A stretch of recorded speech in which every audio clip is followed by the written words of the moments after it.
uraho nshuti y'Uwiteka,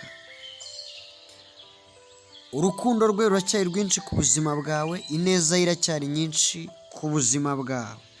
Uyu ni umunsi mushya, ni igihe cyo gutezwa intambwe nshya kuri uyu munsi wa 243 muri uyu mwaka.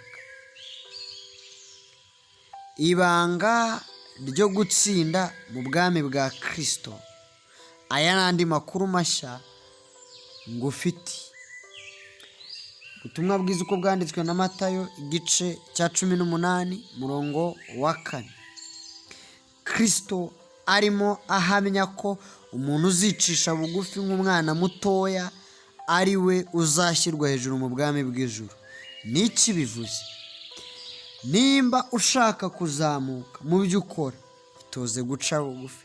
Nimba ushaka ko amarira yawe ashira, itoze guhoza abandi. Nimba ushaka ko abantu barekera kukuvuga, ifungira umunwa urekere kuvuga abandi. Nimba ushaka ko ibibazo byawe bikemuka, itoze gukemurira abandi ibibazo. Nimba ushaka kuba mu mahoro, itoze nawe kuyaha abandi.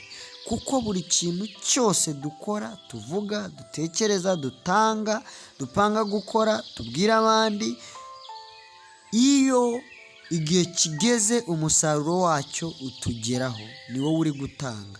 Tanga ibyuzuye, wishaka iterambere kandi udashaka gusohoka aho ngaho wafatiwe. Uwiteka niwe uvuganye nawe, Uwiteka niwe ukwingingira guca bugufi, umutima wihangana, ubabarira, w'impuhwe, w'urukundo, wuzuye ubuntu, ubwuzu n'ubugwaneza. Uwo ni wo mutima w'ubumana. Data, turagushimye kudushe kuduha imitima mishya yemewe kandi iri gukora byuzuye. Amen.